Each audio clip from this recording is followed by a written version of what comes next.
Welcome to the 9642 podcast. This is your host, Mr. NumberNine. And this is The Fool. Your 96 best place to listen to... For 10 years. Yes, for our 10th season of our mostly up-to-date... And unqualified. And unrequested. ramblings of the various issues in the world of sport. Or something like that.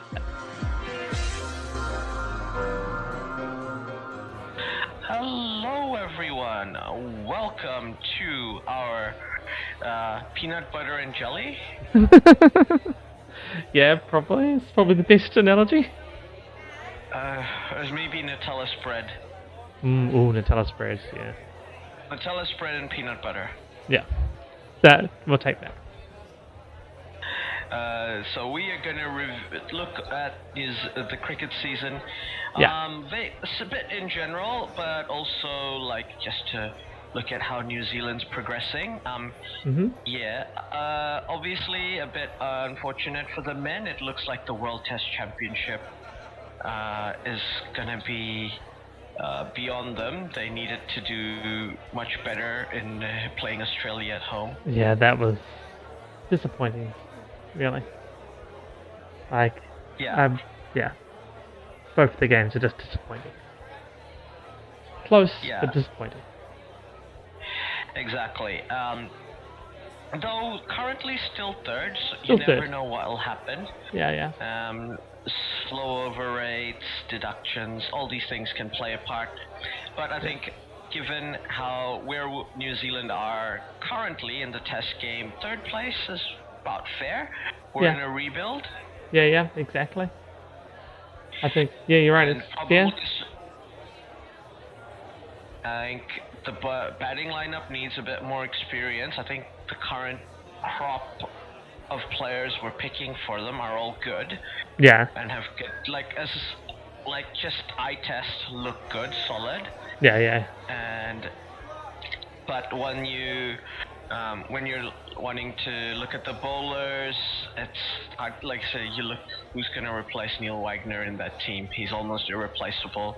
Who's going to replace Trent Bolt in that team? He's also pretty much irreplaceable. Yeah. Tim Southee is only going to continue for as long as he can, and there might be, there's not really anyone with his he's pretty much running on gumption. He's not super fast anymore and doesn't really get that much swing. No, he's Yeah, go on. As I say, he's really not looking the dangerous weapon he was. As I say, a little bit is just he's clearly at the end of his career. He's not that quick.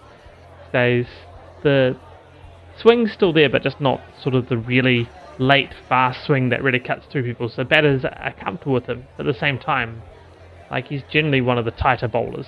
He's got it in the right spot and he knows what he's doing. He's a good bowler. I think he's a good bowler to have as a leader.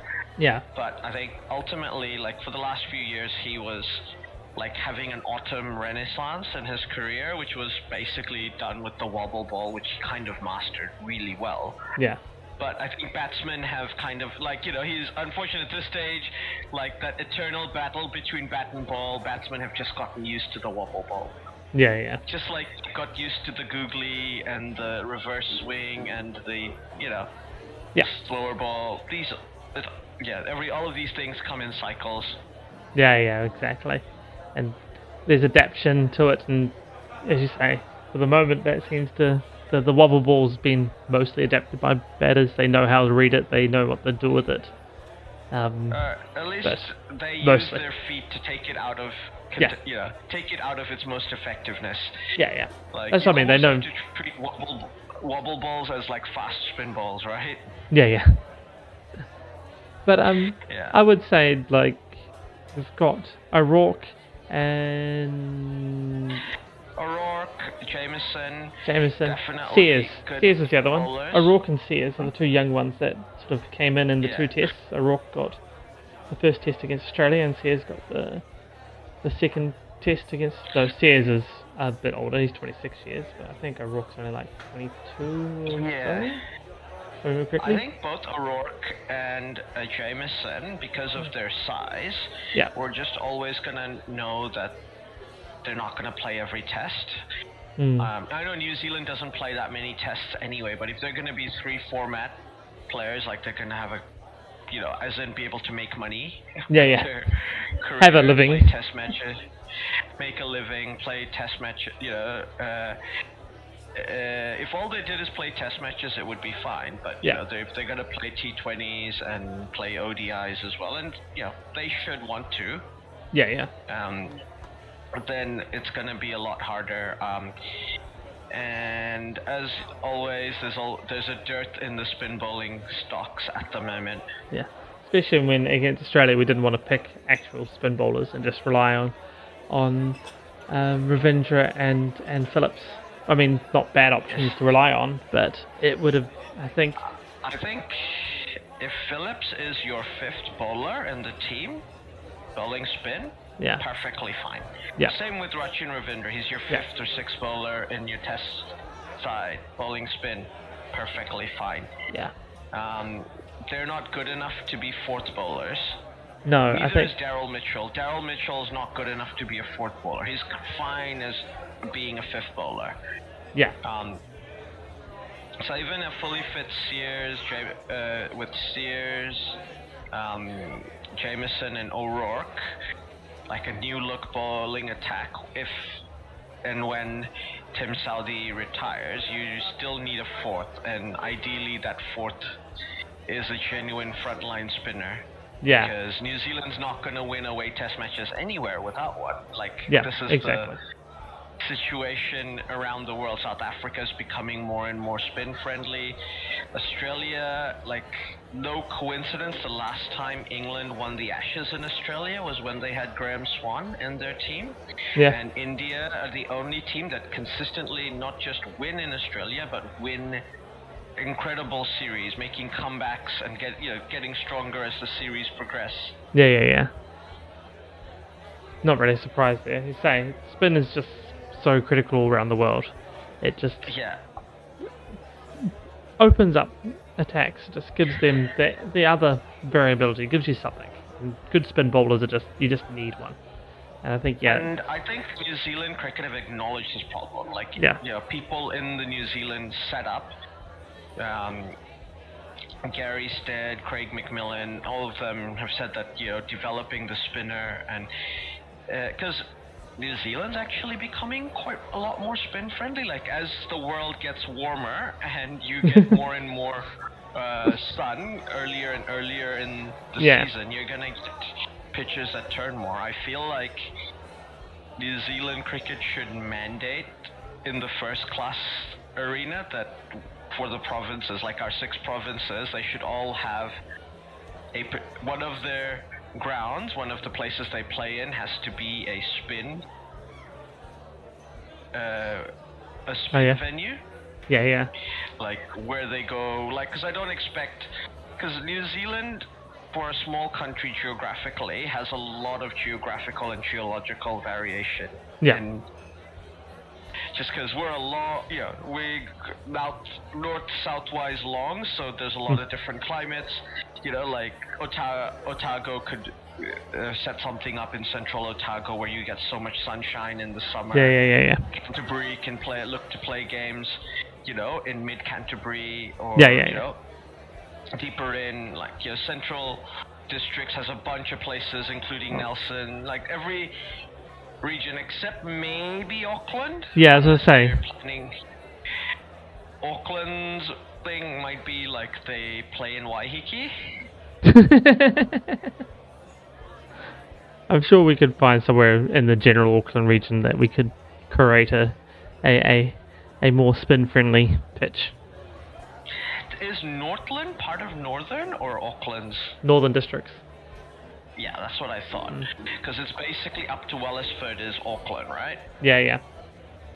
And then Northern districts is Northland and Waikato and the northern half of the North Island minus Auckland. Yeah, minus Auckland.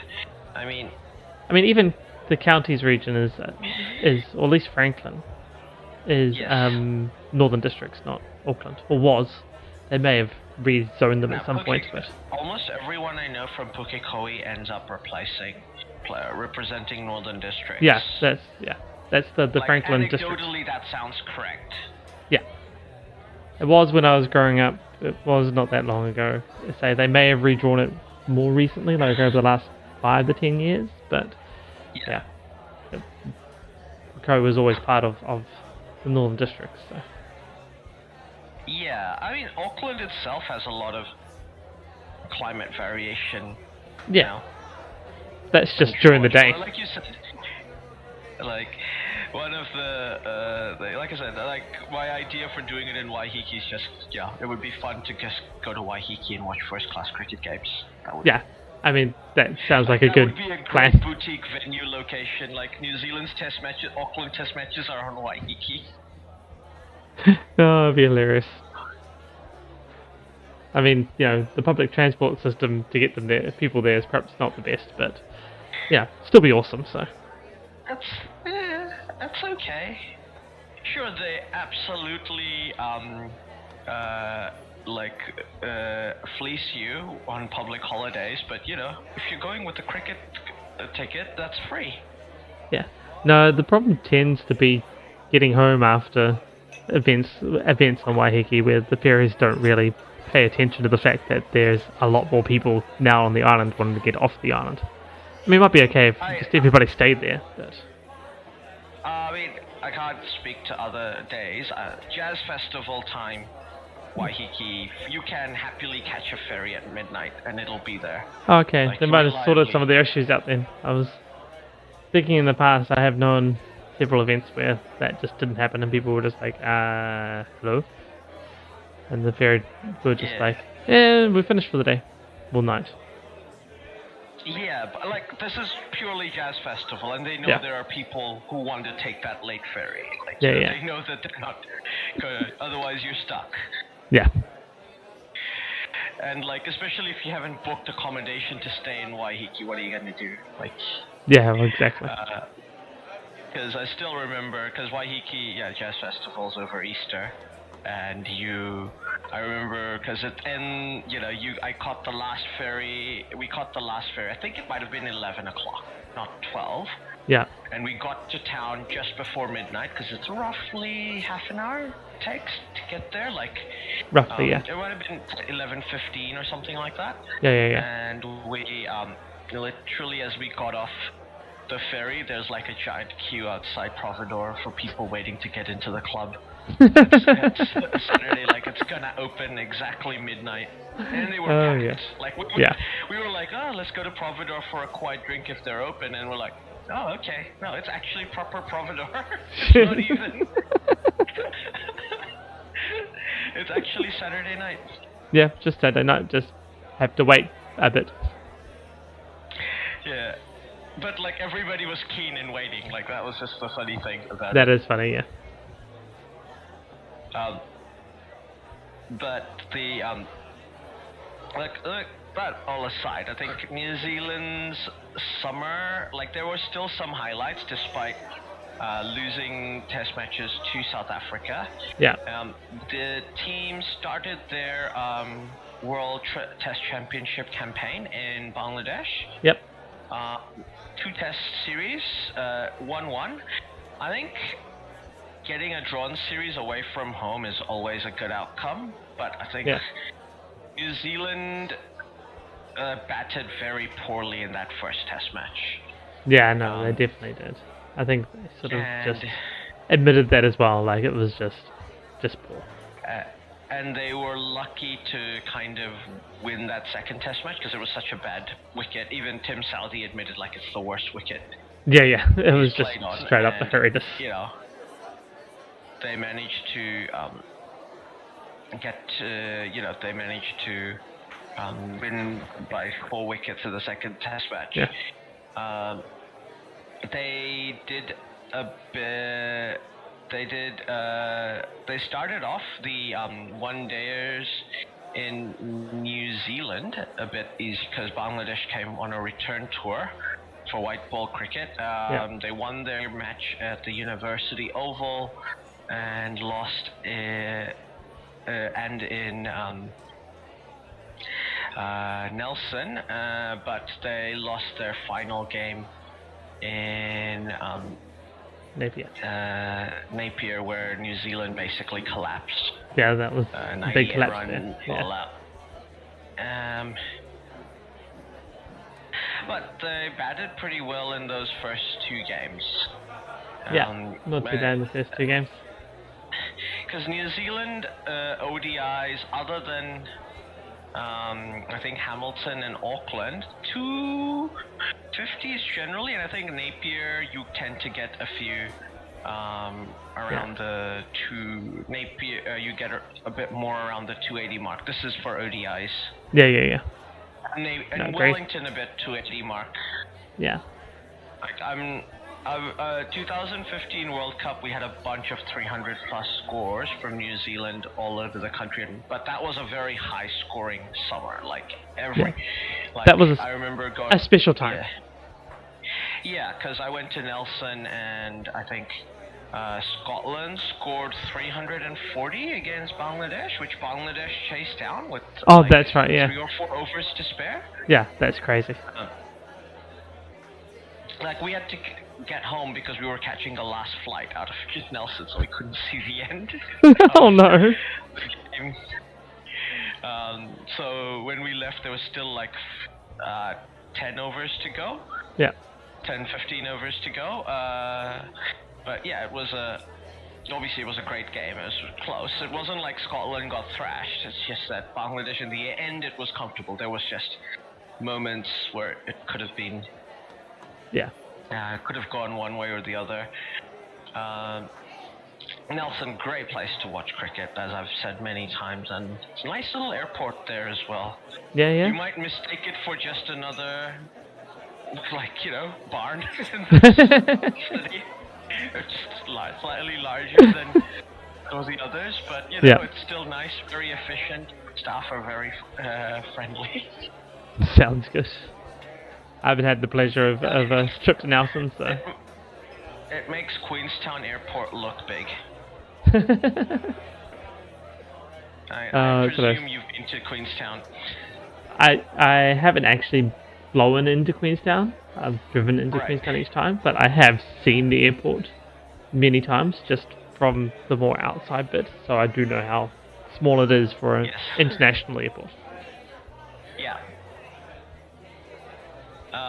Queenstown can actually have jets fly there. Yeah. So that's the difference. That's more the size of the runway than anything, but yeah. Yeah.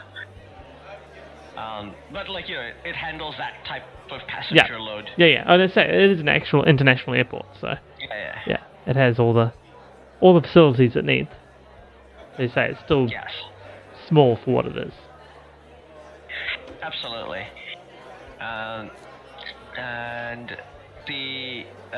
But going back to Bangladesh, they moved on to their T20 series. They liked the Hawke's Bay because they won their game in Napier, the first one. Yeah. And the first game at the Mount was abandoned. We were thinking about going to that game, so it ended up and not happening. And the New Year's Eve, Bangladesh lost the Mount again. New Zealand tends to like playing Bangladesh at the Mount. They usually have a few games there with them. Bangladeshi quote-unquote big Bangladeshi contingent in Tauranga and the Bay area. Moving on, they taking the New Year's period off. New Zealand's played Pakistan. Yeah. And Auckland, winning the first. Winning the T20 series, winning the first 3 T20Is before finally losing down in last two down in Christchurch. Just the last one. 4-3-1 as well. Sorry, 4-1. Yeah. 4-1. Right. Once again, a bit of a collapse in the last one there. Yeah. Well, it's a T20 World Cup year, so New Zealand, there is a lot of things they'll want to get it into form. Yeah. For the tournament when it arrives.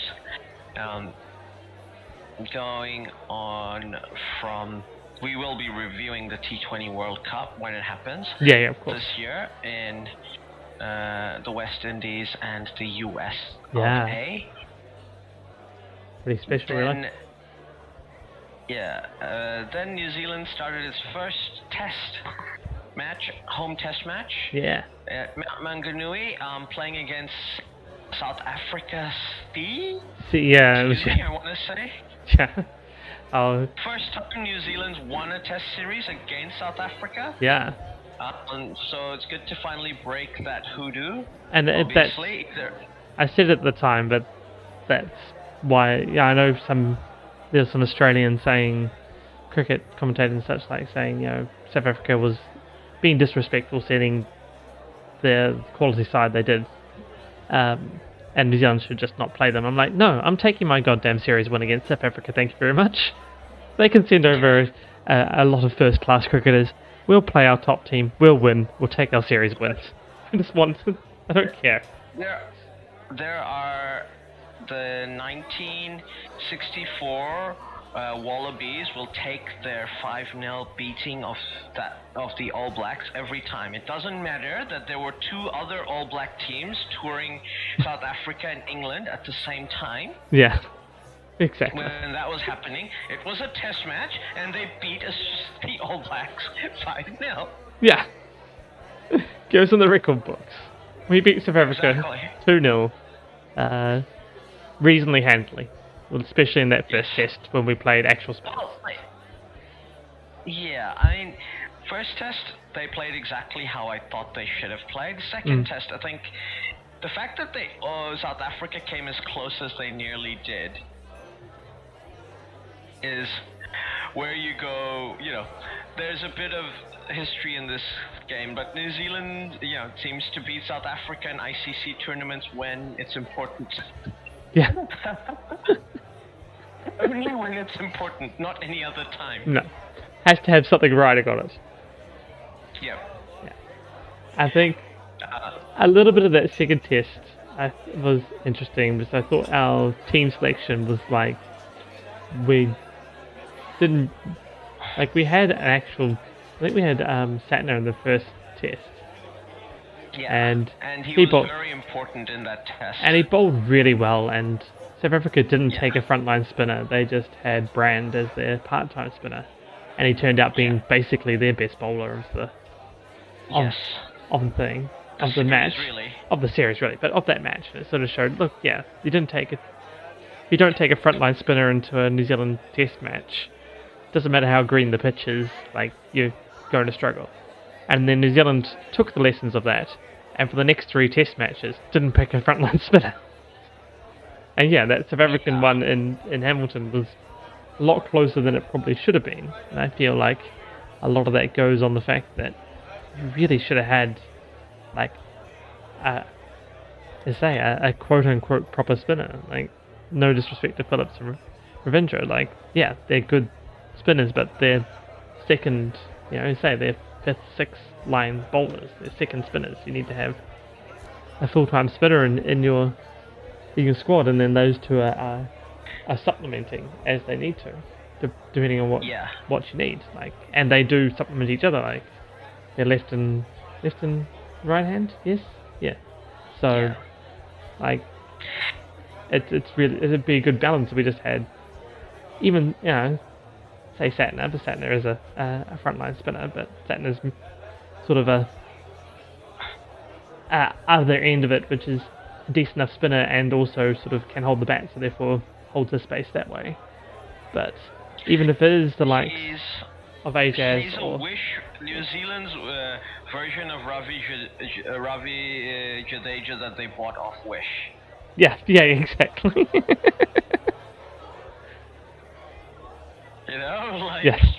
He's a good fielder, a good batter, good finger spinner. Just this is the Ravi Jadeja we have at home. Yeah.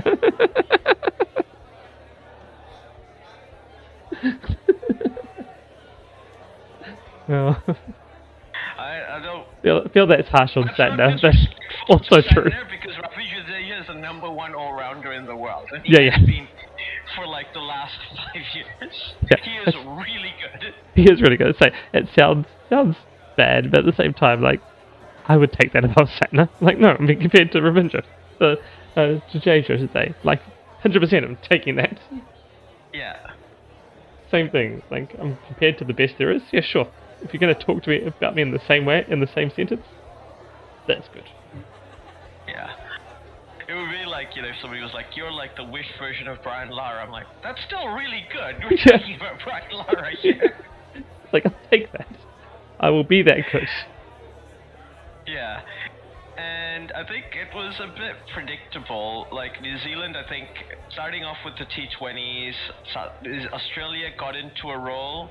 Yeah. Winning that first game in the last ball in Wellington. And then winning the next 2 matches handily, which I did watch live. Yeah. I was with you on that first one.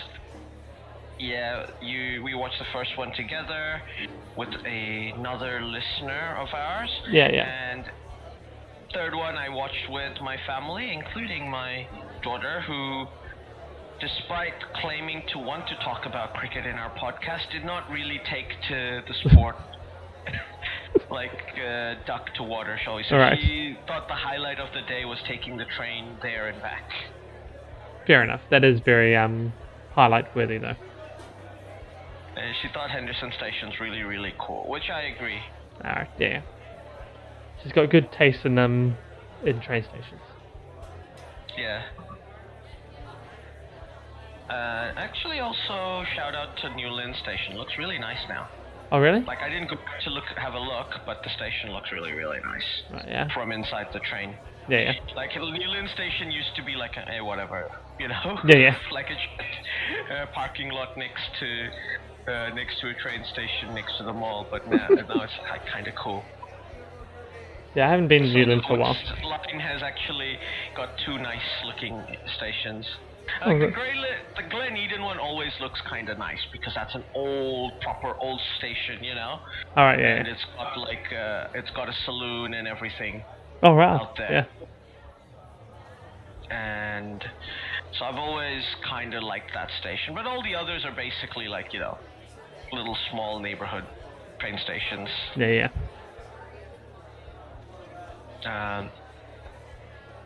But public transport aside, the New Zealand watching cricket live did not give me any results.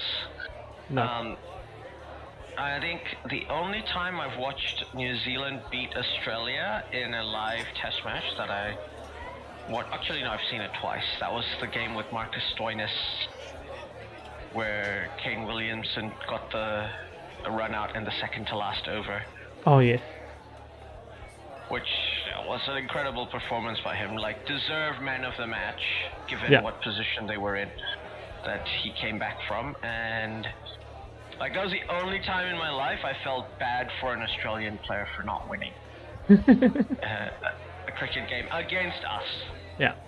Like, I would have felt bad for Glenn Maxwell if they hadn't beaten Afghanistan. Yeah, exactly. Like, if he had, not hit the, they needed a 6 off the last ball or something and he couldn't get there, because that was epic. Yeah, that's amazing. Like, one of the most epic performances I've ever seen. Yeah. You'd feel for him, like you say, if he needed 6 off the last ball and hit a 4 or something, you'd just be like, oh, yeah, you did everything you possibly can. Yeah. You dragged them kicking and screaming. Yeah.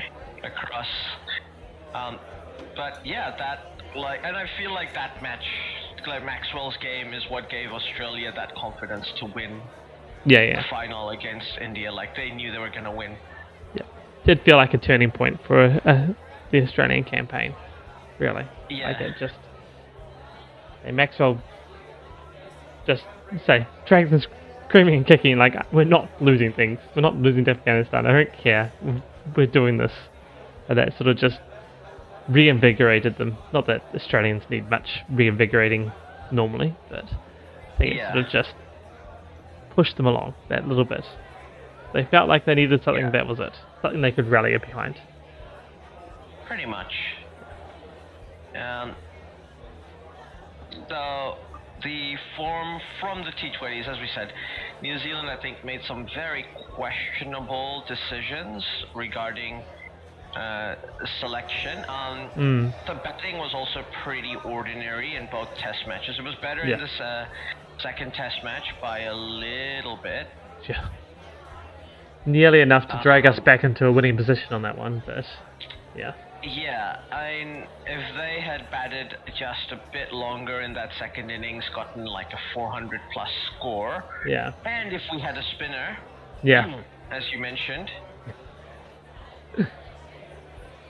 it would have been, could have been a different story there, but that first innings could have been a bit better too. Like, that was a pretty poor first innings still. Yeah, I mean, Matt Henry, I think, though, bowled really well throughout the summer. We didn't mention him in our conversation about bowlers, but he is around the same age as your Tim Southees and he's Cohen. 32 and a bit. Yeah, so. 32 and a bit. So he's a bit younger. Yeah, but not Southees like 35. No, exactly. Yeah. It's not like that's. Unfortunately for Henry, he's not the one to look to lead the line when Southey bows out. Like, he's going to be only a season or two behind. So Bolt's already gone from the test season. Wagner's retired. There's probably question marks around how that's gone ahead, but he has retired. So, and I think that's the other thing to speak about as well. Like, they're obviously looking at Scott Kugelheim as sort of a replacement there, especially. And I don't think that's a good replacement. I'm not. Scott Kugelheim's issues, legal problems he's had. There's that as well. I'm not saying that they're nothing. I'm just saying, like, even if we didn't think about it. Yeah, if we park that to the side, Parking that aside, I think he's probably a fine white ball bowler. But he's also 32, and I don't see what it is about him that would make him be like Matt Henry has pace. Yeah. He has pace and accuracy. You know? So if nothing else, he can be a workhorse in a team. Yeah. He can lead the team a bit if the conditions favor him. Yeah. Henry's Kyle Jamieson and O'Rourke are tall and strong, you know, and Sears has pace. Yeah. And Sears seems to swing the ball. And O'Rourke has reasonable pace as well. Like, Sears is pacier. Yes. But but O'Rourke, we're not relying on the pace. He does, you know, if O'Rourke slowed down, he would still be dangerous. Yeah. As a bowler. Yeah. I see what you mean. Whereas, I don't see what Scott Kugelheim's bringing to the table. No. It's one thing if he's there as we have so many injuries, we have to play him. That's one thing. But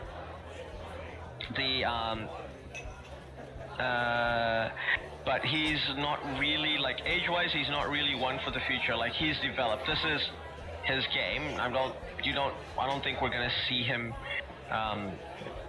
improve more or develop new skills as per se. No. So I watched him play those two tests in Australia, and it's like, what is he bringing that Satner wouldn't have? Like, Satner would have given a completely different option for bowling as well. Better bowler, better batter, better fielder. Like, why are we not picking Satner? Why do we have to have Kugelheim just because Kugelheim is almost a Wagner-like bowler? And, like, well, we can't have Wagner. And the other thing is, just pick Wagner. The big reason why Wagner is effective bowling the way he does with his bouncers and his swing bowling is he's a lefty. Yeah. Like, we're just going to ignore that, these bowlers are not left-handed. There's that as well. They're not bringing that into the play. Yeah. So, yes, unfortunately, that does mean that you are less effective. Like, at least even someone like Auckland's Ben Lister, he's a lefty at least. Yeah. If nothing else, you know, he brings that to Yeah, the table. That's a good point. He's got a decent first-class record. You don't know how, if or how that might translate in at higher level. Like, but you know, there's something there to work around with. Like Gary Stead's team and you know the team around the New Zealand cricket team can, you know, do something to build. There's something to build around in there. Yeah, exactly. I don't see what there is with Scott Kugelheim. So that like it's a baffling selection. Even if you picked a different spinner, like you picked an Ajaz Patel or an Ish Sodhi. Yeah. I'm not saying that would have been the right decision. I'm just saying that's at least something. Yeah. I think that would have looked a better team. Like. And like technically, like with Kugelheim, Adam Milne is younger than Kugelheim. I'd rather have Adam Milne any day of the week if he's fit. Yeah, exactly. Like Adam Milne is proper wheels, or at least bowls like somebody who's proper wheels, right? Like Yeah. He is like, he's a predator. He's looking to get those wickets with pace. Like he's at least Lockie Ferguson quick, which is good enough.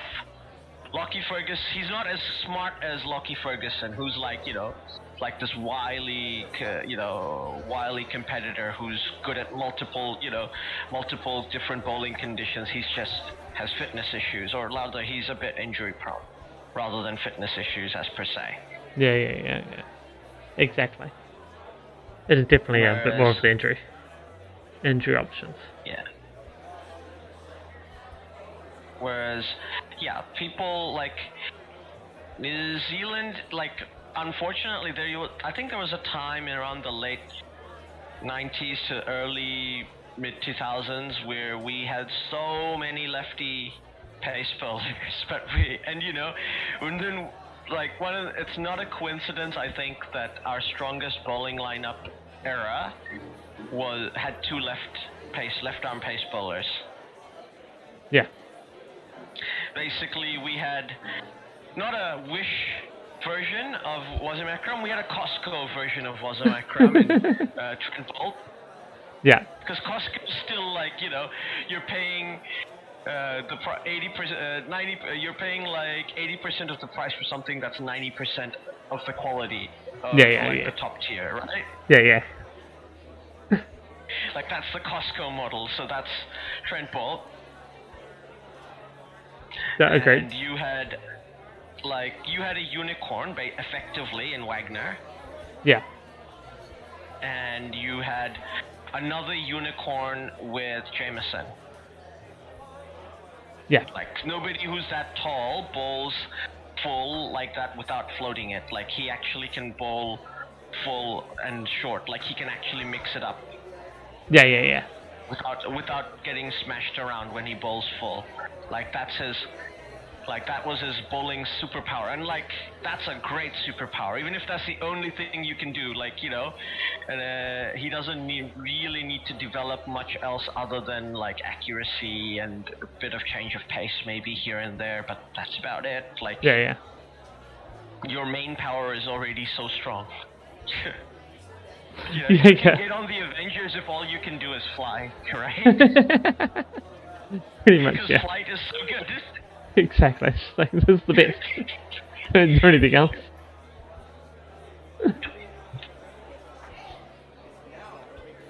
I feel like there's a bit of thought process that needs to go into that before we have our next, before New Zealand has their next summer season when England come, because England are a team we've done well against in New Zealand. Yeah. And so I think New Zealand should look. If New Zealand can sweep that England series, I'm not saying they can.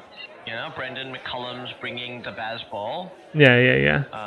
Here, but we did do reasonably well against England when the last time they toured. Yeah. Here, so I think there's a lot of opportunity, but we got to get that bowling right. Yeah. Oh, it's selection. Nothing else. We need to develop a spin bowler, a slower bowling option, who's not Rachin Ravindra or Glenn Phillips. Yeah. We can develop them as backups, as additional options. As fifth bowlers, they're fine. Yeah, exactly. They share the fifth bowler. No, exactly. They should share that. Fifth bowlers at a pinch. They're a back. Fifth bowler at a pinch, sixth bowler really is what they are. If you've got 5 bowlers in your lineup, like including your all-rounder. Yeah. But yeah, I think you could probably say that together they can make that fifth bowler one so that you can take an extra batter, which gives us a bit more depth in our batting, which was especially when you add Mitchell in as well. Like, you've got the 3 of them to share that fifth bowler duties as such. I think the 3 of them are good enough and you've got enough variation there and enough coverage that you could probably do without a fifth. You can have your fourth bowler as the all-rounder, and then basically bring in an extra batter, so you bat a little deeper. Yeah. It should just sort of help that a bit, and help develop our batters a bit. But as you say, we know who our batters are going forward. Like, that's a very clear pathway. It's about getting them the experience and building up a bit of cover for them as well. So having Ravindra, having Phillips, having Mitchell there to cover the bowling aspects. Phillips, Ravindra, Mitchell, Young. They're Young all as well. Solid, all solid technique batters. They're gonna go in and out of form. Obviously, got Conway as well. Obviously, Conway is there, but Conway is in his 30s. Is he now? Latham's in his 30s, but they're gonna be. Like, at least the openers are there. Kane Williamson, however many years he's got left, like that's just not going to be an easy batter to swap out for. No. Well, you just accept that that's not happening, right? Williamson goes, that's a big loss, but you just got to bat around that. And you're just going to have to hope everybody else in the team improves in an aggregate to kind of replaces runs enough that whoever comes in isn't immediately expected to be the next Williamson. Yeah, exactly. And I think Rachin Ravindra is being kind of groomed to be that number 3. Yeah. Eventually, once retired. And I think Glenn Phillips is a natural number 4. It's more who would be our openers other than Will Young once Conway or Latham retire. Yeah. You're right. Conway's a bit older than I thought he was in my head. So. Like, even Daryl Mitchell is in his early 30s, and he can open because, he can do anything, and we kind of just put him wherever we need him to. Like opener, number 3, number 4, number 5. He's batted all of those spots. Yeah, he just bats anywhere in the order, really, which is great. And he does well at anywhere in the order. So. Pretty much. But, even if he opened with Will Young eventually, I don't know if that'll be this season. At least we still have Conway, who has a good record against England. And we still have Latham, who has a good record against England.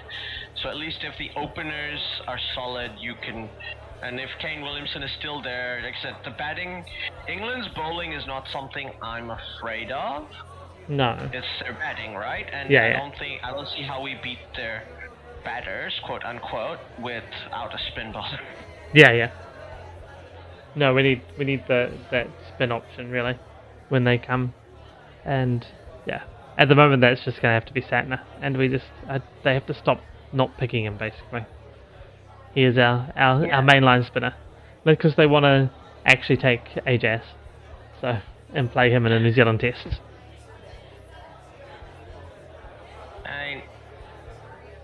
I don't mind it, or you decide that Aditya Ashok is the truth and let him start playing him now, let him develop over the next 5 or 6 years, and except he's not going to be great all the way because he's still learning his game. And in 5 or 6 years, we might have an international caliber wrist spinner.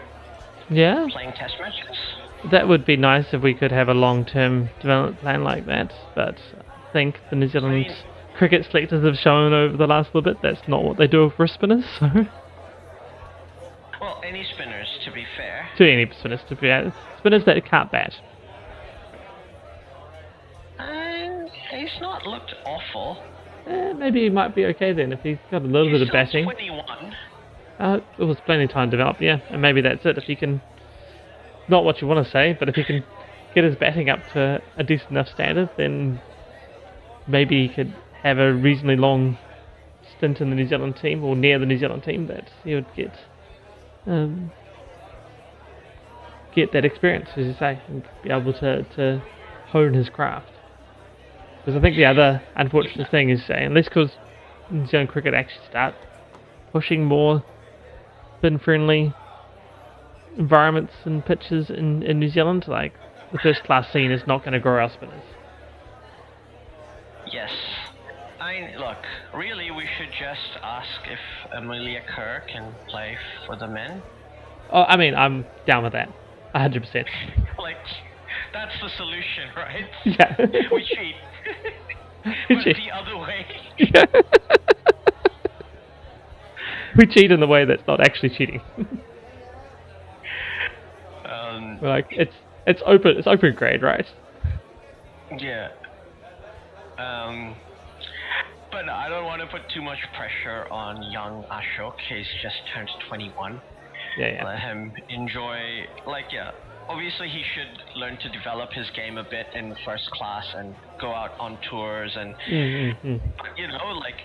games like against England, or if we've lost the first 2 test matches, let him play the third. Yeah. We're not making the finals. If we're not making the finals, why not let him play and develop his in New Zealand, and then he can go again. Where New Zealand are about to tour Pakistan for a T20 series. I wouldn't mind if they took him along to play there. He's played a single ODI already. Oh, has he? Okay, that's so good. They do see him as somebody who can play in white ball cricket.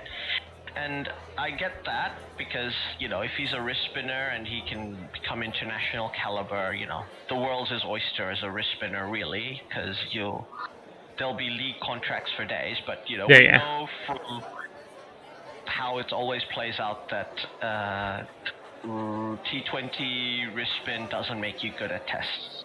No. It's just a completely different thing. T20 wrist spinners are awesome because they can bowl 6 different variations at you in an over perfectly, or good enoughly. Yeah.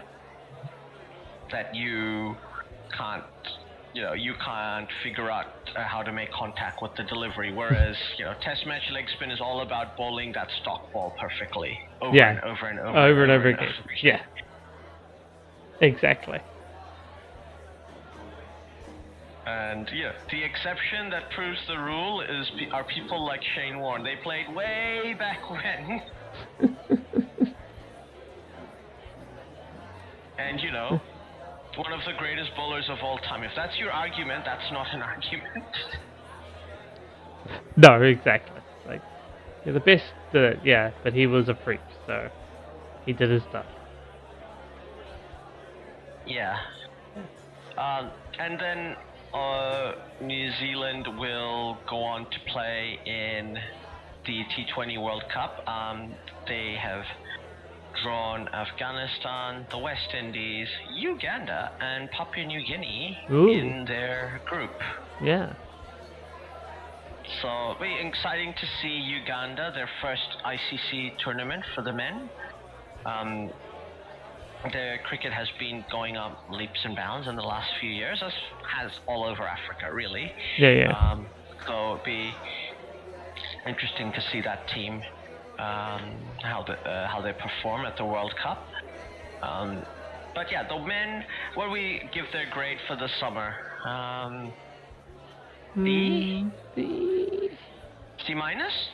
Yeah, I think I it's. don't think it's a B because, they should at least have drawn the test series against Australia. Yeah. I'd say I don't think it could be a B. I think it's a C. Probably. Maybe it's just a straight C. I thought maybe a C plus, but like we lost that first test against Bangladesh, and then we won the second one. But Yeah, and lost against we Australia. played unconvincingly in our second test against South Africa Yeah. seaside. Yeah, exactly. So I think I'm just giving them a straight C. Alright. Moving on to the White Ferns. Yeah. They were in South Africa in October. Yeah. The T20 series had a bunch of rainouts to begin with, and then New Zealand won one test match and South Africa won another. Yeah. Both very, very close. Then they came home to play the Pakistani women. Pakistan winning their first T20I in Dunedin. I think it's their first T20I victory in New Zealand as well. Yeah, I think so, yes. And they then followed that up with another win in Dunedin. Yeah. So they definitely like playing in Otago. And the White Ferns got some pride, so they won that T20 series 2-1. I'm pretty sure that's their first series victory in New Zealand. Yeah. And the New Zealand White Ferns looked, especially in that first T20, looked poor. Like, the Pakistani women deserved that first one. The second one as well, like, it just was... Yeah. Yes. I mean... I think it's Pakistan exposed the problem that the White Ferns have had for a while, in that they are overly reliant on three players. Yeah. Two absolute legend players, Susie Bates, Sophie Devine, Yeah. and like Malia Kerr, the captain, who Amelia Kerr, yeah. 23, yeah. She's awesome. Malia Kerr, yeah. Yeah, exactly. I think, was it the last? Like she's probably the most talented cricketer born in New Zealand since Kane Williamson. Yeah, exactly. Right? So sure, you can build a team around her. Susie and Sophie are obviously at some point going to retire. Yeah. So there's a lot to do in that White Ferns team to rebuild for the future. Yeah. And I think we kind of saw that a bit in the ODIs as well. Pakistan, there was a tied game, and Pakistan, while they lost, but like the New Zealand women did manage to get a very good victory in the first, in that first test match. It was a very close game in that second ODI. Yeah. And going on from that, the New Zealanders played against England, starting off with the T20 series. They won the first two games, and the English women came back in the next two. The first two were just tour matches, and then those are just tour matches. They're not part of the... Yeah. So it's a bit weird, it is England Day, but yeah. England won both of them. Yeah.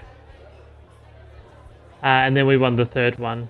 Then they took the T20 series 4-1 and the ODI series 2-1. So yeah, they pretty much beat us. I think one of the ODIs we finally had, it might have even been the last one, finally had someone, say, not of those big three, not a Bates, Devine or Kerr, scoring runs. No, Devine scored 100 in that one.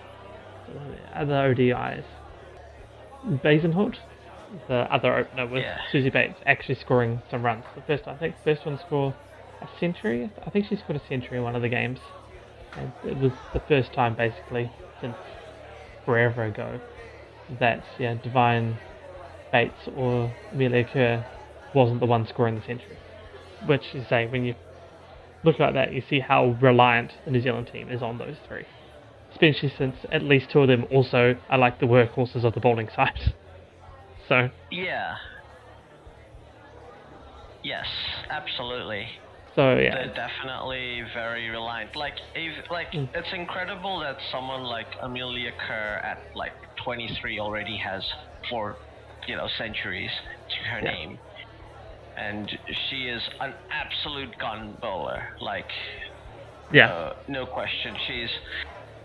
She's basically the White Ferns' actual Ravi Jadeja player. Yeah, exactly. So yeah, ODIs, she's got a batting average, batting average over 40, and bowling average under 30. So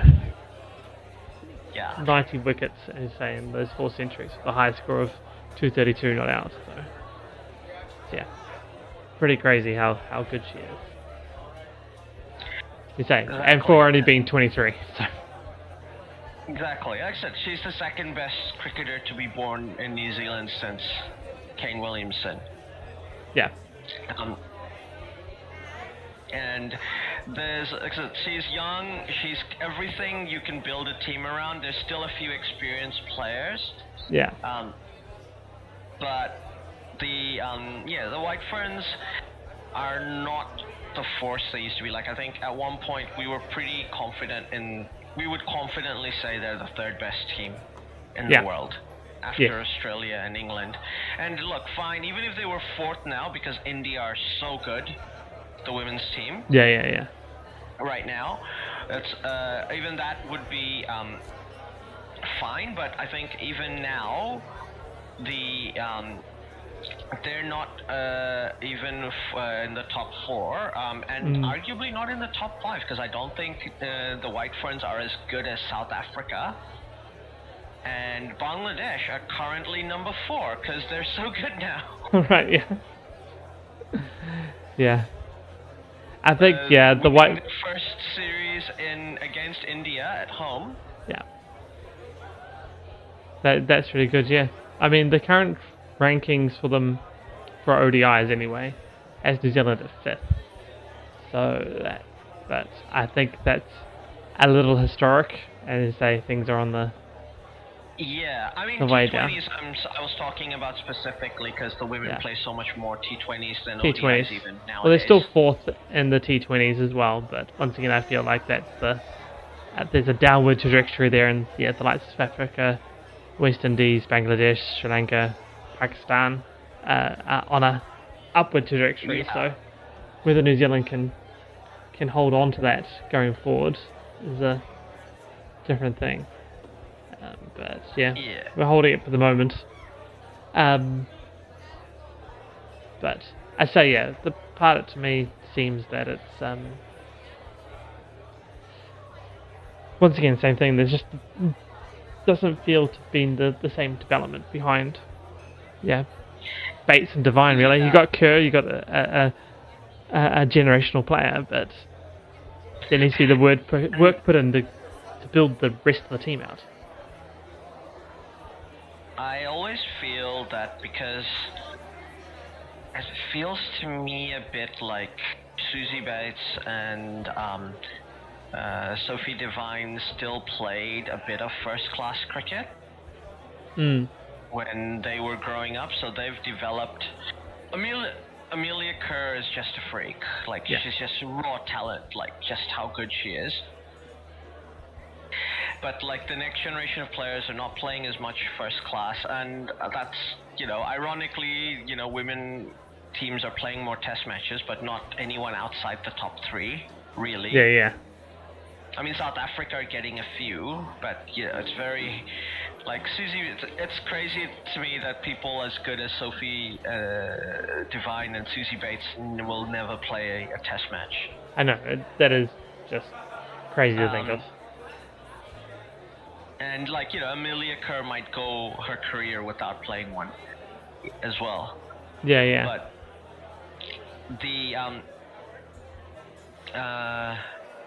the team, like I said, the team have things, building blocks, and there are young players coming up the ranks, as you said, especially in the batting department. And they have a really, really good leg spinner and Amelia Kerr in your team. And leg spin is the cheat code for women's cricket. Yeah, yeah. Exactly. I mean, it's cheat code anywhere sometimes, generally, but yeah, it's definitely. You're right that they've got some good young talent coming through, and that's a little bit of it as well. Like at the moment, we had a good team. There's been a few retirements. You've got sort of Devine and Bates left as mainstays of that, and it's just the rest of them coming through and trying to fill themselves out. I mean, I still got Maddie Green. She's been around a while, but like Hannah Rose, decent bowler, but she's youngish. Yeah. I'm not too worried about the bowling lineup. I feel like New Zealand's fielding and bowling are always pretty good. I mean, you got the other Kerr as well. You got the older Kerr. Yes. Jess Kerr. She's actually really good as well. It's just from about Jess, when you have Amelia as your younger sister, you're like, no, nobody's gonna remember what I do. People still sometimes remember Nathan McCullum. Yeah, I suppose. We know he was there. And Jeff Crow. Yeah. To be fair, Jeff Crow actually captained the team, right? Yeah, exactly. I think, to be fair, Jeff Crow might be the best example of people going, oh yeah, that's right, he was really good. It's just that, but he's not Martin, so. Yeah, he wasn't a generational talent. Yeah, I think that might be the best example. This is not the twins situation. No, I think the Crows are the best analogy here, where it's like, yeah, that's right. Jeff Crow was a really good player. He just wasn't Martin Crow, so. We're not even talking about the actual elephant in the room. There's like 3 Hadley brothers before Richard. Yeah. Who all played. Yeah. And his dad was captain of the team for a long time. But if you say Hadley, there's only one Hadley you're talking about. Yeah. I mean, the goat of this country, of course. Yeah, exactly. So yeah, I mean, all these things are very true. And I think, unfortunately, Jess is really good, but she probably will fall into that same problem. But but to feel like the rest of the there was in that last ODI there was 2, 3, 4, 5, like half the team were under. Oh no, over half the team were under like 23, and then you got Hannah and Jess included in that who are 26. So. Yeah. So I think you're right. Because they're under 20, a lot of these players are under 23. They're gonna take a while. Like they're not gonna burst onto the scene like Amelia did. No. And they're gonna slowly make their way to be get the career that they're gonna have. And there's still a bit of experience in both the batting and bowling. So it's kind of almost analogous to when Stephen Fleming first, like less disastrous, because Stephen Fleming literally was given a hospital pass when he started captaining the Black Caps, right? Yeah. Like it was like rock bottom for the team after that, tour of South Africa. Like, just having more and more bad outcomes, and then eventually he leads the team to the first ICC trophy title that the Black Caps have won, with a team that wasn't the best in the world or the best, like that team in 2000 didn't have Shane Bond, so he didn't have a gun bowler. Yeah. In his team.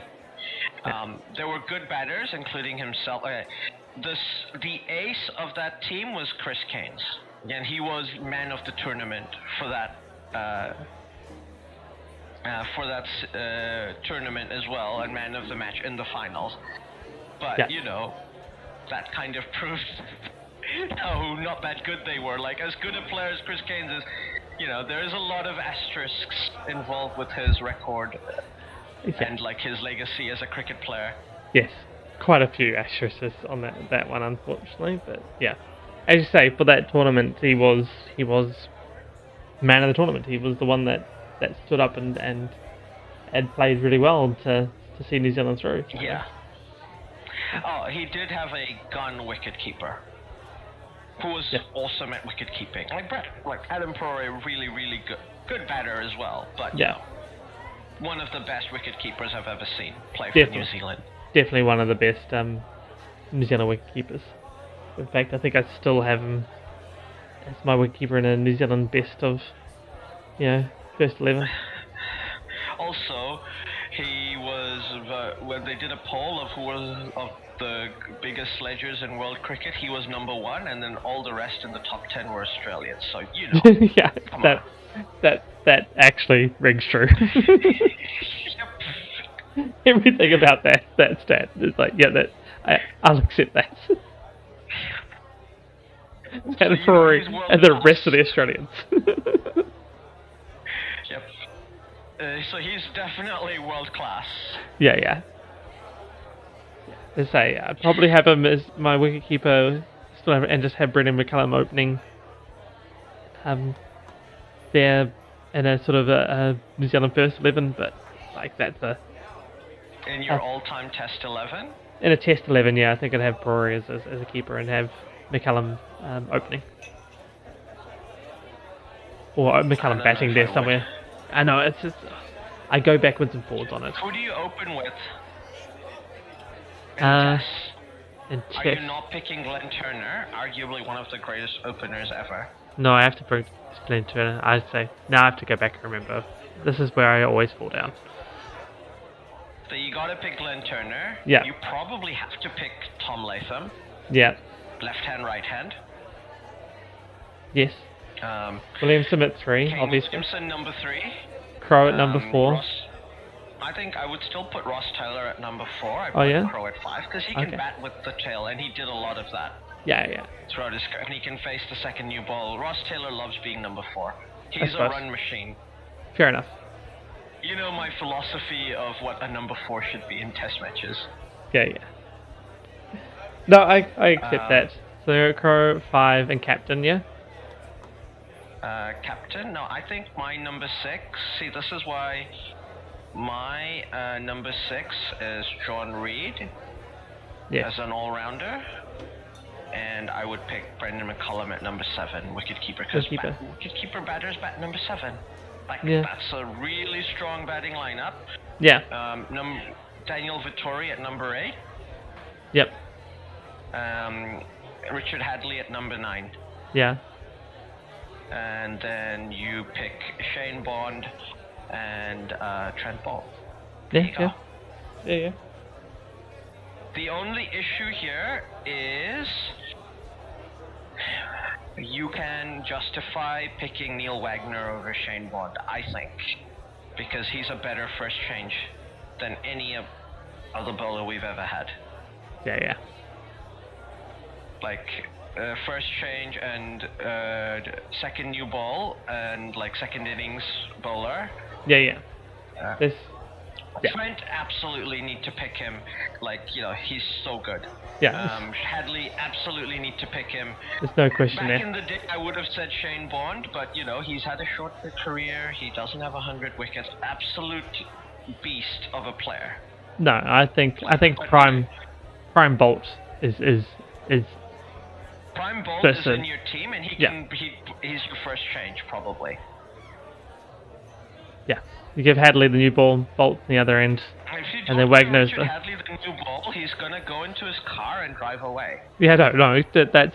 I mean, if you don't give Hadley the new ball, whoever else is left in the country revolts and kills you. Because, like, what other option is there? Like, no, okay. Hadley gets the new ball, he chooses this direction. Trent Bolt comes in the other direction. There's our opening partnership, bowling partnership, we're sorted. So, you can have a question about, who your first changes, if it's Wagner, or if that's Bond, or Southey, or whoever. But I think the opening two, there's no question, the same. First over goes to Hadley, second over goes to Bolt. And the spinner, Vittori, no questions. I would tell John Reed to not worry about medium pace, just focus on his off spin. Yeah. Because he used to bowl off spin, medium pace, and also wicket keep, right? Like he was everything. While also batting, so a 4-tool player, right? So, and an incredible fielder as well. Because he's a giant, he's bigger than Jacob Orum's size. Yeah. So tall off spinner who can bat like him, he'd be incredible. This team, he doesn't need to worry about doing everything. Yeah.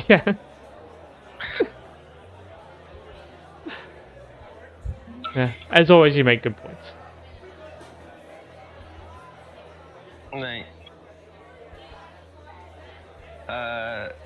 The other potential reason to pick Wagner over Bond is he's the only guy who's not a giant. So you've actually got a skiddy left arm. Like, there's just so many variations, but you don't have an out-and-out pace guy, so you can't justify not having Bond. Yeah. I think you're potentially right, that's the biggest question mark there, is Bond or Wagner. The other thing is, if you decide John Reed is an out-and-out all-rounder, a proper all-rounder, you could justify Wagner ahead of Vittori. Yeah. That makes some sense as well in the batting lineup. That would give you a little bit more. You don't lose anything because he's batting at 8. Shane Bond can bat. Yeah. Trent Bolt can bat. Neil Wagner can bat. Yeah. Wagner definitely is a decent batter. I think to me, that's perhaps the bigger the bigger benefit. As good as Vittori at batting. Like Vittori, later on in his career, was a batting all-rounder, right? Yeah. Which is why you can justify going, well, are we losing much by making a John Reed? Yeah. A little bit for Matt. Oh, no, I'm going to take back what I'm saying. No, I think you're right. Yeah, Vittori in there, doesn't matter. You got John Reed, you got Vittori, that's batting depth enough, really. And you say, and of the options below, like Wagner's actually batting depth as well.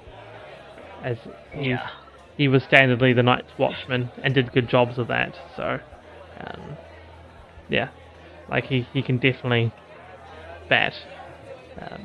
Not saying that Bond can't or Bolt can't, but they weren't. I think Wagner's a better batter than the two of them. So, like, potentially, you're right, not quite pushing later day Vittori, but also not that far off it. Yeah, and you've got Hadley at 8. Yeah. With this lineup.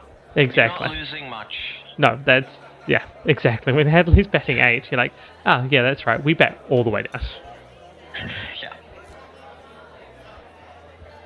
Because with Vittori, he bats 9, which is incredible. Yeah, exactly. I mean, we're talking. Yeah, I think Hadley might even bat as high as 6 sometimes. Yes. Yeah. I think John Reed more than capable of batting 6. That's a good spot for him. He's an aggressive batter who's also bowling, so he feels like he's doing stuff all the time in the game. Yeah. So you're actually getting the best out of his. He did famously score that 80 against the West Indies in our first ever Test match, batting number 4. So that's how good he is. Yeah. So he can bat at number 4. Yeah. And often did. But if he's batting number 6, easy. Second new ball after T. Yeah. Good run. Yeah. And you can promote him if you're batting really well. Like the openers take you out to T, take you up all the way up to T, and then you're like the bowlers are tired. They're we need to punish them now. Like put on someone like Ross Taylor or John Reed. You've got Kane Williamson up your sleeve, who can bat anywhere. Exactly. Like I trust Kane Williamson to bat anywhere. It doesn't matter. Well, the thing is that Williamson's just going to bat the same no matter where he's batted, right? He goes out and you know what you're getting. You're getting the same thing, like every time. Yeah. So. You've got 2 absolute like people who can bat in any situation and any condition. Yeah. To their with Martin Crowe and Kane Williamson. Exactly. And then you've got your others. Yeah. The other guys are all like obviously Jin is incredible, but he's opening, so you expect him to be the opener who bats the longer period just from his record. And all these all these players who have this mercurial record in New Zealand cricket, people, their legacies, like your Martin Crowes, your Glenn Turners, they're all gonna be like, we're playing in a team full of professionals. We no longer gripe. We're not dealing with amateurs. We're not dealing with all the talking about. Yeah, with all the rest, but it's playing in a proper team now. Yeah.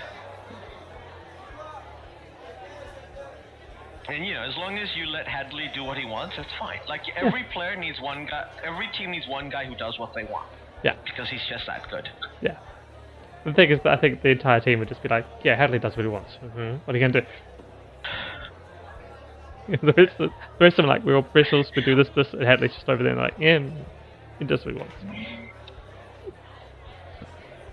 To be fair, so is he.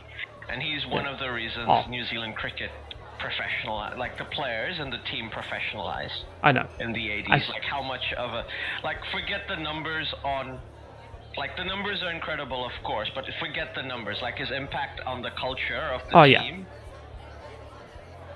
So huge. It's like Brendan McCullum, same thing, right? Yeah, sure. Numbers, whatever.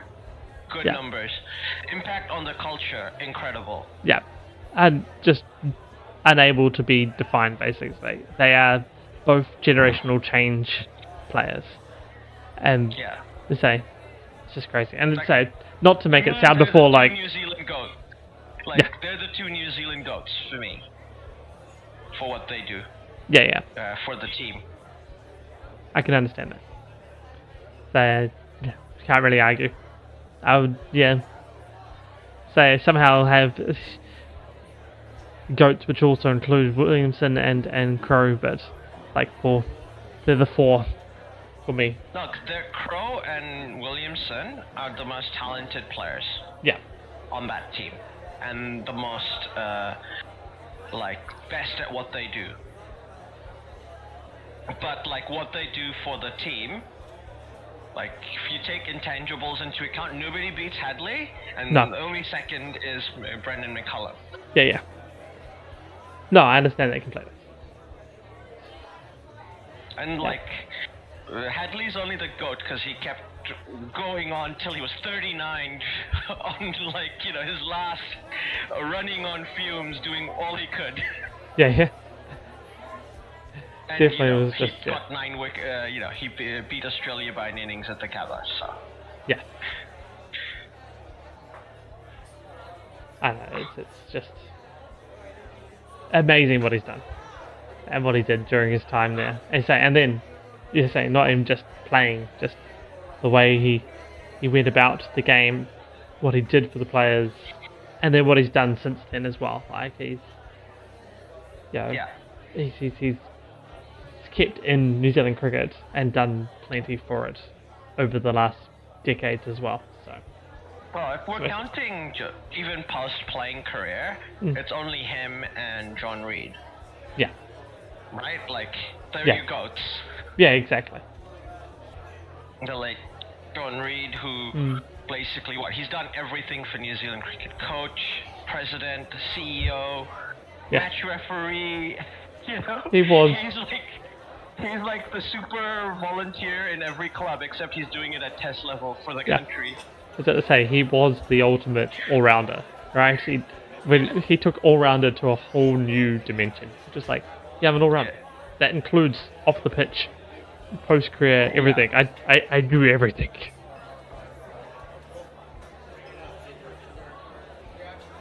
So yeah, which is just amazing when you think about those two, and you say what they've done post their career as well. Yeah. Though I think we have to give an honourable mention to Hogan post-playing career. Like, hey, he invented Cricket Max. Yeah.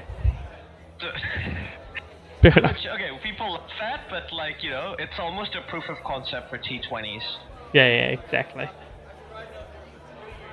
And he, like, the stuff he did for, like, how they cover the sport in Sky and in other media.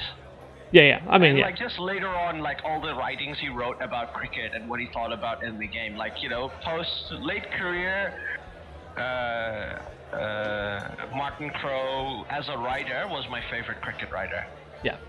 I think the thing with Martin Crowe as well is that, you know, you talk about John Reid and his impact and how he's done everything, Hadley and his administration, but Crowe was actually, like, he's directly responsible for our current cricketing crop. Like, so many of them, you know, had him as a mentor, and as a person they went to, and were like, we need this, we need that. So, the actual current team and how good they are is because of Martin Crowe and what he did post his career.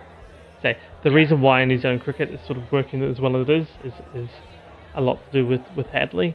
Reid before that, you know, did everything and just kept the place running. But in terms of the actual playing talent and the players we've got, that is clearly just Martin Crowe, and like his fingerprints are over the entire team in some way. Yeah. Also, I think in many ways, because of the way Martin Crowe was never a shrinking violet and always let his thoughts about, and he was happy to be wrong. Yeah. Like, very happy to publicly talk about when he made the wrong call or when he did something, you know. Yeah. Like, he thought Ross Taylor was like just a dirty slugger when he first saw him play. Yeah. And he was like, "Why are you wasting my time with him?" Yeah. And then, like, slowly learned more about it, and he was just like, yeah, I just realized, like, you can never judge. First impressions mean nothing, and, like, you know, just the way it changes, like, how willing he was to, like, just, you know, learn lessons and learn from his mistakes. And yeah. It's like why I think he so he resonated so well with everybody, especially like all these series of articles he wrote during the Cricket World Cup before he passed away. Yeah. But like, because I think he went very quickly from being a guy the New Zealand team ignored because he would just say stuff and never acknowledge he's wrong. Like, you know, they would literally be like, "Okay, boomer," like to him. Yeah. Even though he's a Gen Xer. Yeah. To being like, "Oh, okay." You know, if that's what Hogan says, you have to consider it. Yeah. Because he stopped being like this, he'd be like, I think this for this reasons. I could be wrong, but this is my logic behind why I think this. Yeah.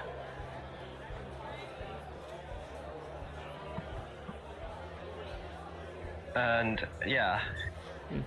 But, yeah, as you say, those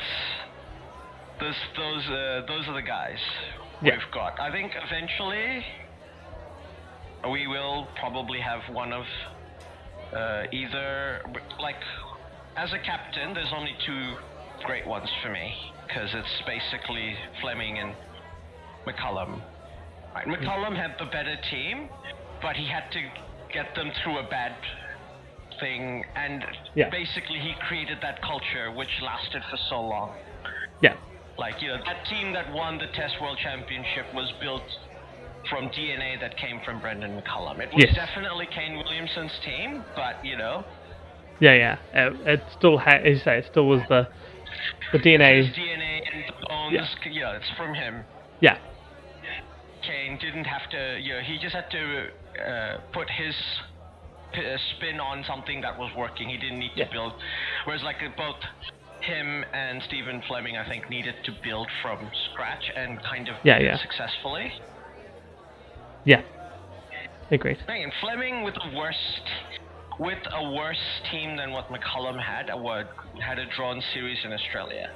Yeah. That's a good point. And almost won 2 of those test matches. Yeah.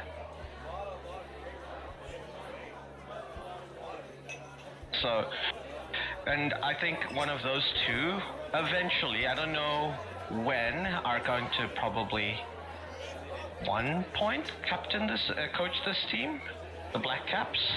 Yeah, one would think so. Like at some point you gotta expect that, like, probably someone like Glenn Phillips is gonna end up being captain once Tom Latham, because Kane Williamson is not captaining anymore. Tim Southey will probably stop captaining after this World Test Championship cycle. Yeah, this will be his last cycle. I don't know if Tom Latham wants to be captain. I think, he takes it on. He's basically been vice captain for both of them. Yeah, I think he likes being vice captain, but being opener and captain is a lot. It is a lot. You are right. There's a lot in that. To have to juggle and to maintain and everything. So maybe you look for someone else. Also, if Kane Williamson's retired, he becomes the batter. Yeah. Pretty much. The team's best. The team's most reliable and most important batter. Yeah. So that's you're putting a lot of things on him. Yeah. Whereas you can just go, we're gonna build for the next 5-6 years with someone like Glenn Phillips. I think Rachin Ravindra's too young. Yeah. Or maybe even Daryl Mitchell. Yeah, but Mitchell's the same age as, I know we're saying Latham's. Yeah. I've got too many other hats on, but I mean Mitchell and Latham are basically the same age. Yeah. I mean, the only other is I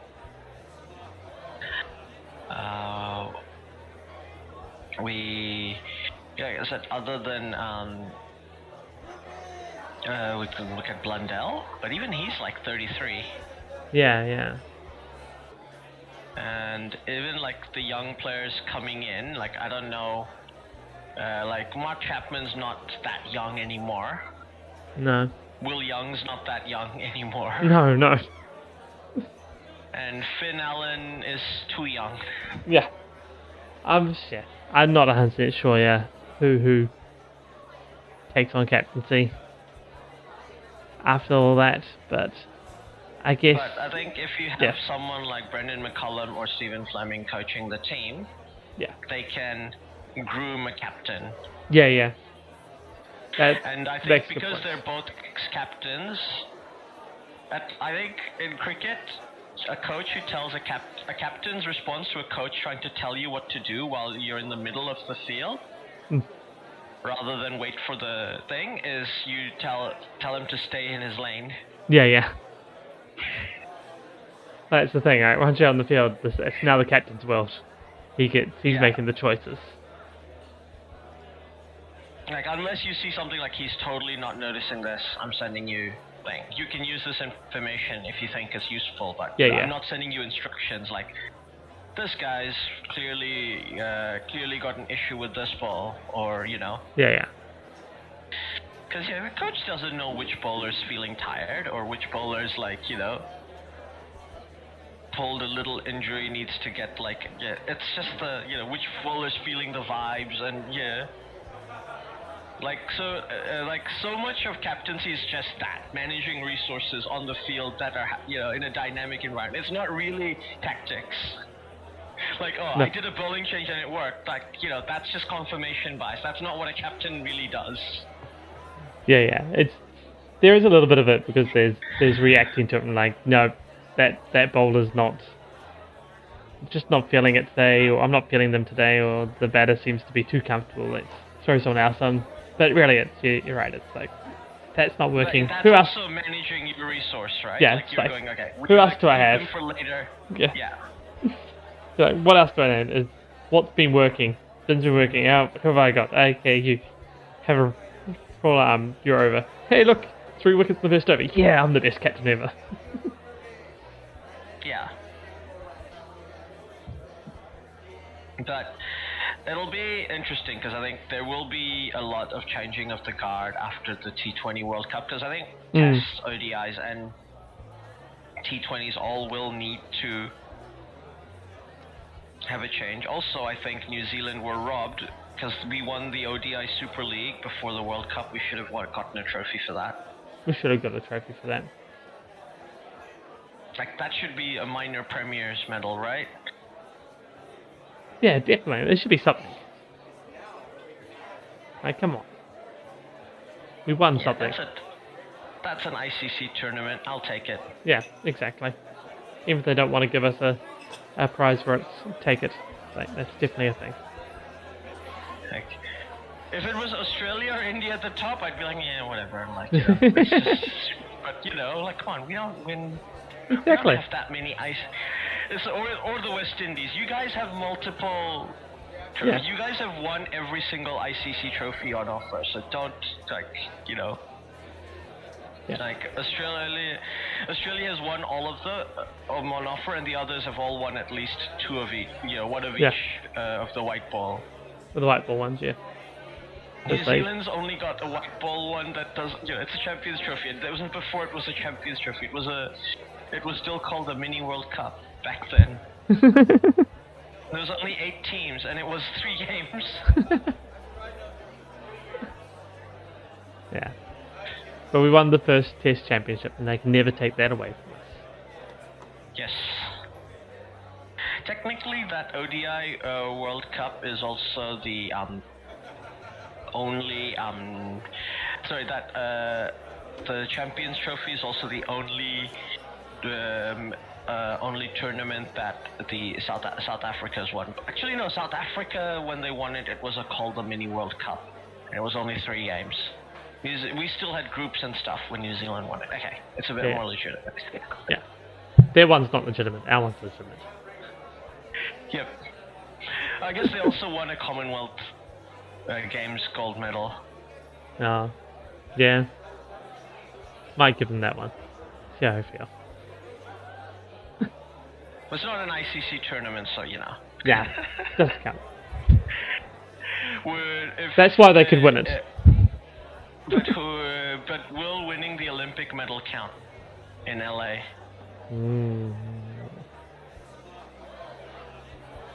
Maybe. Have to wait to see if they do it or not. Because 2028 is in Brisbane, right? So 2032. Yeah. Or is it actually at the Olympics at Brisbane in 28?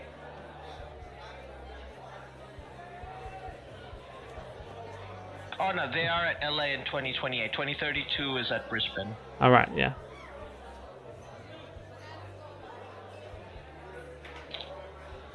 So, Great Britain will defend their title. Because the team that won silver in the first ever cricket Olympics was France. That is hilarious. And Great Britain aren't a test team, they don't count. No, they don't count at all. France's one is legitimate. It's a legit silver medal. Yeah, no. They get that one.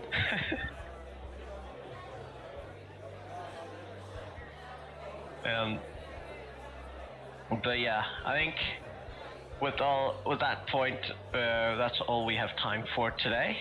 Yeah. Thank you very much for listening, and look forward to hearing from you next time. Catch you next time.